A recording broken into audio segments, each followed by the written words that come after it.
Alam nyo ba mga kasari, napakadalang ko nang mamili ngayon or mag-order ngayon kay Pure Gold dahil dito sa grocery store na to. So ngayon, isi-share ko po sa inyo mga kasari yung mga pinamili namin ngayon lamang ni partner. Nasa eco bag pa po mga kasari yung mga pinamili namin. At magsimula na po tayo.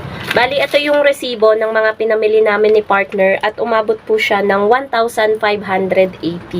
Meron ditong nakasama na yema at pastillas. Ito ay pangkukot lang namin. Ano siya, 50 pesos per tab. So, ito ay hindi nakasama. So, ang total ng pangtindahan is 1,480. So, mag-start tayo guys. Ito talagang mga items nila mga kasari. Mas mababa pa sa iniisip nyo sa presyo ni Dali. Kaya maganda talagang mamili dito. Pero alam ko nakakwentuhan ko kanina yung cashier, yung nagpa-punch. Parang dito pa lang siya pinaka main branch nila dito sa General Trias sa bandang Gateway. So, dito lang guys yun sa area namin. So, nasa 11 branches. Hindi ko alam kung saan lugar pa. Pero, I think around Cavite pa lang sila, mga kasari. So, ang pangalan nito ay Jim's Grocery. Ayan po siya. At ang may-ari daw po nito ay Chinese. So, mag-start po tayo. Alam nyo ba mga kasari, yung isang Thai ng Kopiko Blanca sa kanila is 117.50. Ayan o, hindi kayo maniniwala. Parang ang dumi pa ng aking kuko. So, ayan po siya. 117.50. Ano po ba? Ganyan siguro talaga pag sari-sari store owner. Kahit pudpud na yung kuko mo, pinapasukan pa rin ng dumi. Ayan siya guys, oh. Pudpud yung ano ko, pero pinapasukan pa rin siya ng dumi. So, kaya kailangan lagi tayong may alcohol, laging meron tayong nail cutter. So, eto guys yung Kopiko Blanca. Buksan ko na nga yung ilaw. Ayan. Ito guys, isang haba ng Kopiko Blanca. So, ang bentahan ko nito ay 15. Medyo malaki-laki yung tubo natin dahil nga mura lang siya. 117.50. Isang haba naman ng Nescafe Original. Ito guys is 125. Dun sa isa kong ahente, 128 po. Kaya, nakamura pa tayo ng 3 pesos. Katapos, Magic Sarap. Ayan. Ang puhunan nito, bali 16 sachet, 61.50. So, 61.50, divide natin sa 16. 3.84 lang po yung pinatakan po niya mga kasari. Murang-mura po ang Magic Sarap. And then, mga cup noodles. Ayan, bok choy, bulalo. Ayan. Ang puhunan nito guys is medyo hassle lang mag-haul. O ang puhunan po ng cup noodles is 21.50. 25 po yung bentahan natin ito. And then madami ako guys pinamili na delata. Yan. Tuwan-tuwa kasi ako kapag namimili ako sa kanila ng delata dahil mura talaga mga kasari yung kanilang delata. Lalo na sa mga sardinas. Yan. Nilapit ko lang guys. Yung ligo nila na pula, puhunan lang sa kanila ay, wait lang guys, mahirap maghanap eh. Puhunan sa kanila, 24.75 lang. 28 yung bentahan ko. Tapos, meron din sila nito. Ito, nakakabili lang ako nito kay Pure Gold. Buti na lang meron dito sa Jim's. Kasi guys, mabenta sa akin tong luncheon meat na to. Yung puhunan nito ay 38 yung bentahan ko nito guys. Teka lang, hindi ko makita. 33.50. Tapos ito mura. Kasi ito 19 ang puhunan nito sa iba. Kapag bumibili ako, 18.75 lang sa kanila. Nakita ko na yun kanina eh. Ayan o, 18.65 pala siya. So, 22 yung bentahan ko.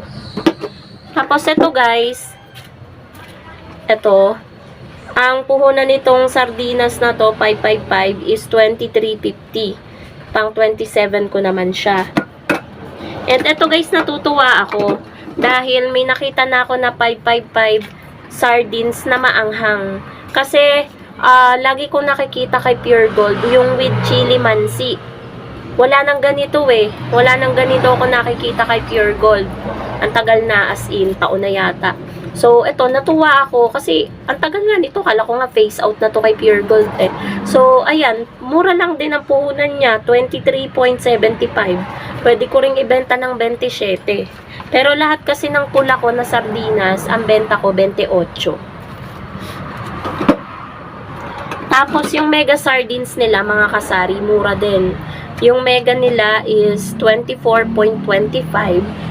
28 ko tinitinda. Tapos yung apritada nila, 26.75 lang. 32 naman ang bentahan ko nito, guys. Imagine, magkano to sa iba? 28 pesos to sa iba.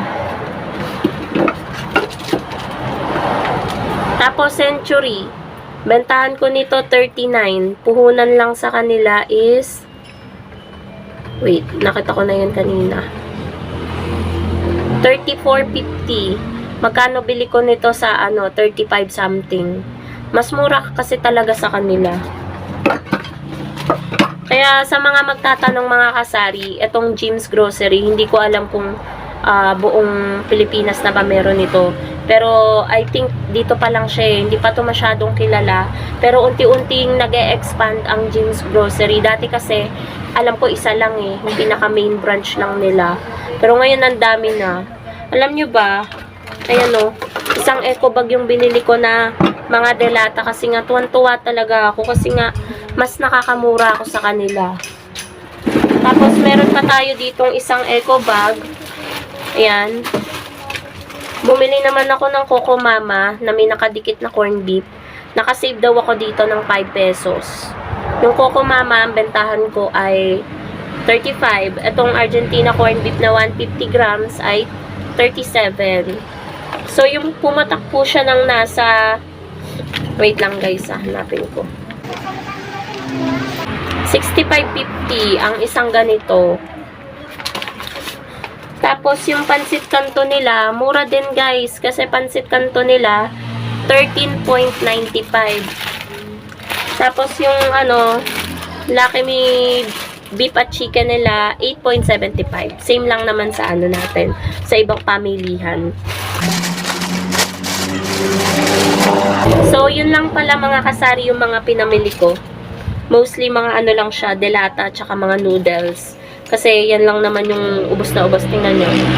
Yung ating delata and condiment section. Ayan.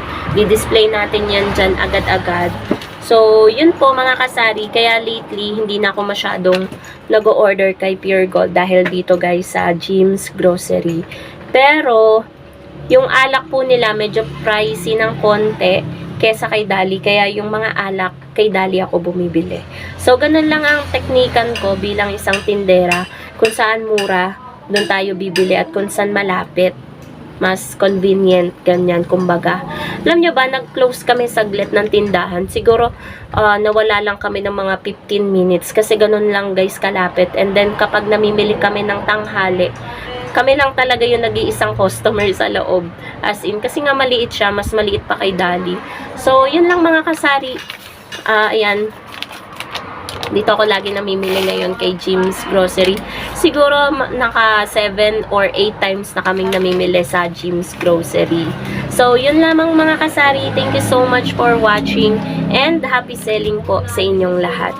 Bye guys!